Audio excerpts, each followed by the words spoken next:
بسم الله الرحمن الرحيم. الزمالك يتعادل مع المصري ويفقد نقطتين مهمتين جدا في صراع بطولة الدوري، واحنا لسه في البداية، ودول تاني نقطتين يفقدهم الزمالك بعد مباراة انبي اللي بقى من شهر او شهر وشوية. طبعا الزمالك بعد ما فرحنا بالمنتخب المغربي حزننا النهارده بفقد النقطتين دول. كان ممكن الزمالك يكسب الماتش، حتى الزمالك ما كانش كويس في الماتش بس كان ممكن يطلع بالنتيجة دي. المصري قاتل لانه الاسبوع اللي فات خسران من الزمالك في الكاس، فالمنظر طبعا داخل الفريق بروح قتاليه لقاتل لمقتول، ما يخسرش ماتشين هيبقى قدام شعب بورسعيد. المنظر وحش جدا، فقاتل وقدر ياخد نقطه النهارده يستحقها. الماتش اصلا يا جماعه التعادل اللي هو النتيجه المرضيه للطرفين. الصراحه الزمالك ما يستحقش يخسر النهارده رغم الاداء السلبي جدا في الشوط الاول، والمصري برده ما يستحقش يخسر. لعب مباراه كبيره ولعب مباراه قويه جدا وروح قتاليه عاليه.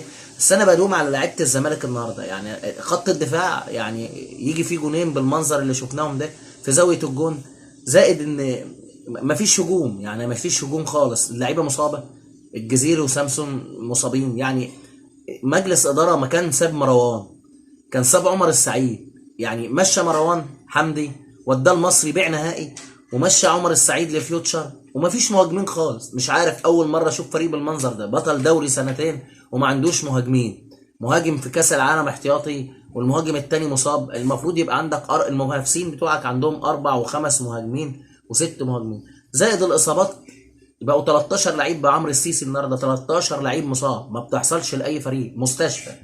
الزمالك 13 لعيب مصاب. الونش، اصابه الونش اثرت على الزمالك تماما في خط الدفاع. خط الدفاع دلوقتي بدون الونش، مصطفى الزناري مش في المستوى. المدرب جاي يعني بصراحه خارج نطاق الخدمه النهارده. فيرا خارج نطاق الخدمه. شوط اول سلبي جدا، عمال يلعب في اماكن لعيبه مش عارف بيلعب في الاماكن ليه. يعني انا لغايه دلوقتي بتساءل، ما تسيب زيزو يمه اليمين ومصطفى شلبي يمه الشمال، ما هو ده دي طريقه اللعب، وده اللعيبه بيلعبوا بيجيدوا في الحته دي. مش عارف ليه بيبدلهم، يودي ده شويه وده شويه، وبعدين يعدل طريقه اللعب في الشوط الثاني يخليها 3-5-3. مش عارف، انا مش عارف. يعني بيعدل، ما تخلي لو لعبت الشوط الثاني ده لعبت الشوط الاول زيه كنت ممكن تكسب بالراحه. لكن انا مش عارف ليه بيعدل الطريقه، وليه بيخلي اللعيبه تلعب مش في اماكنهم. عمر جابر خارج المستوى، اللعيبه كلها خارج المستوى. اول مره اشوف كده، اول مره اشوف لعيبه الزمالك بالمستوى السيء ده. ماتش البنك الاهلي، الماتش اللي فات، عشان بقاله كتير الواحد نسي ماتش انبي. الماتش اللي فات كان الزمالك قوي، يعني لو كان في 5 دقايق ولا 10 دقايق كمان كان الزمالك قدر يكسب انبي قدر يخطف هدف التعادل في الشوط الثاني. برضه الزمالك ما قدرش يجيب جون ويغطي بجون تاني. نفس الوضع اللي حصل مع المصري عاد برومونتادا، الزمالك يجيب جون، المصري يتعادل. اداء كويس جدا للنادي المصري. اتمنى ان نلعب كل الماتشات اللي جايه بنفس الاداء ومع الفرق. انا بحس ان الفرق كلها دلوقتي يا جماعه بتنزل تلعب قدام الزمالك بس.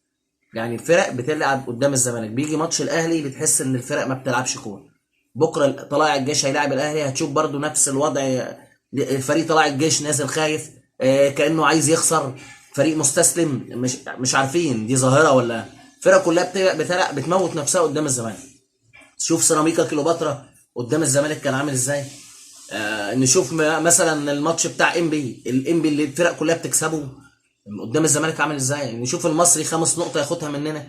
الفريق النهارده كانش في المستوى، بس الفرق بتنزل قدام الزمالك يعني بغل. يعني انا مش عارف، احكي انهم بيلعبوا نهائي كاس العالم وقدام الاهلي هتلاقي النادي المصري ده مفيش. مش عارف، ظاهرة غير طبيعية.